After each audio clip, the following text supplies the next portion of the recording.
Perkenalkan, nama saya Ahmad Faiz Nur Fadila dengan NIM 18. Di sini saya akan mempresentasikan hasil analisis dan diskusi kelompok 17.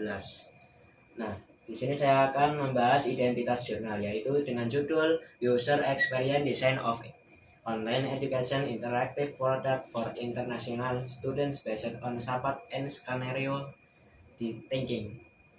Nah, di sini penulis dan tahun penulisannya adalah Bolin Yang dan Ring Kehe pada tahun 2022.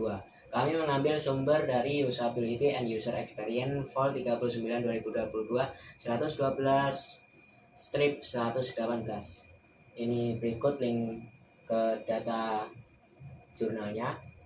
Lalu ke bagian ringkasan isi, yaitu tujuan penelitian. Peneliti ingin mencari cara untuk meningkatkan pengalaman belajar online user experience bagi mahasiswa internasional.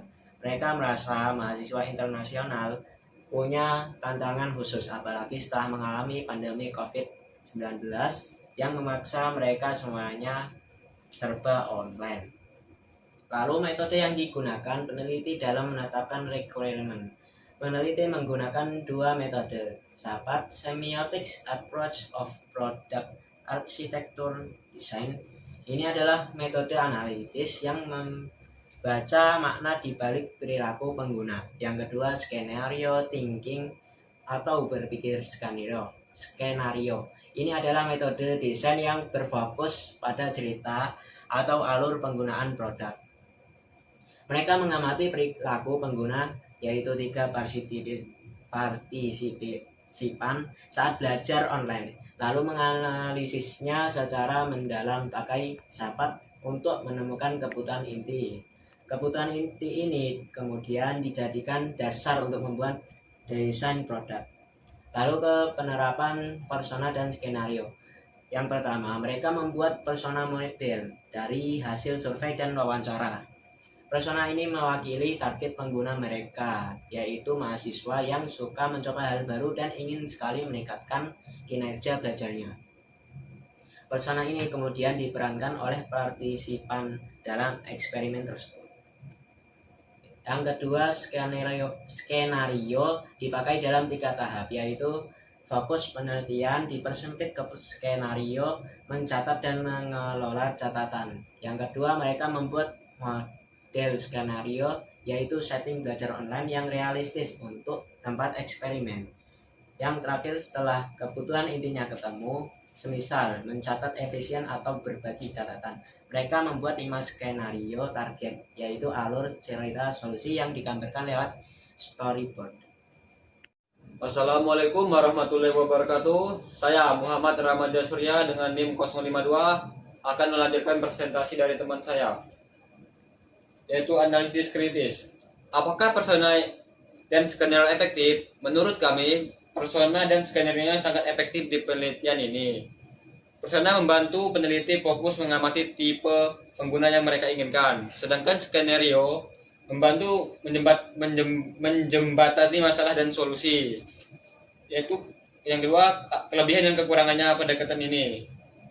Kelebihannya yaitu pertama, desainnya benar-benar didasarkan pada observasi nyata. Yang kedua, ada alur yang jelas dari mengamati, menganalisis, menemukan kebutuhan dan membuat fiturnya. Yang ketiga, scenario thinking, membuat desainnya terasa relevan dengan situasi pengguna di dunia nyata. Kekurangannya ada 3. Yang pertama yaitu sampel terlalu sedikit. Mereka menganalisis perilaku secara mendalam tapi hanya dari 3 orang partisipan. Yang kedua, persona yang dipilih adalah mahasiswa yang suka hal baru. Bagaimana dengan mahasiswa yang gaptek? Mereka tidak terwakili. Yang ketiga, proses analisis SAPAT-nya terlihat rumit dan butuh waktu yang lama. Kemudian penerapannya di Indonesia, misalnya aplikasi e-learning kampus. Skenario masalahnya, mahasiswa baru bingung saat mengisi KRS pertama kali.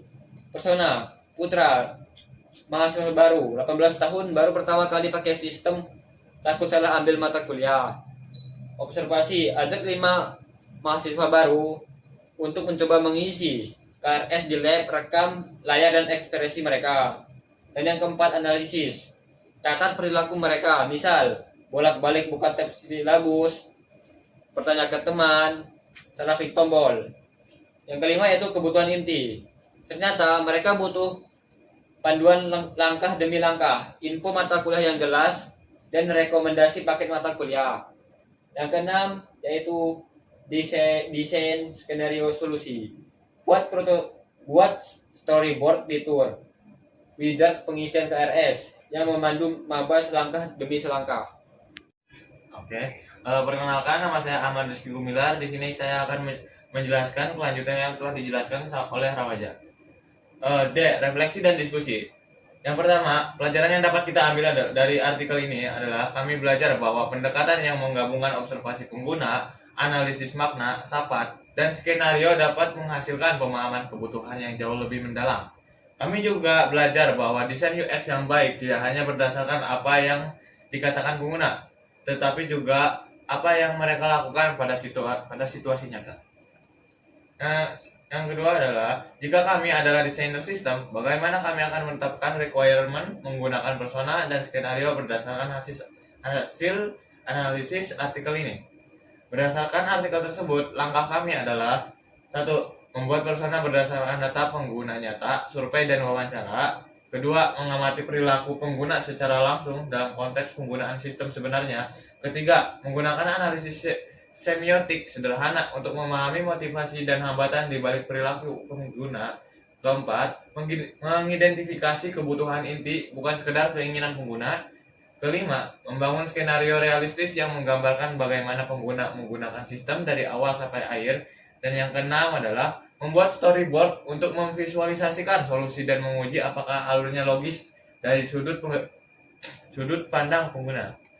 Dengan mengikuti langkah di atas, requirement yang dihasilkan akan lebih akurat, relevan, dan berorientasi pada pengalaman pengguna sebenarnya.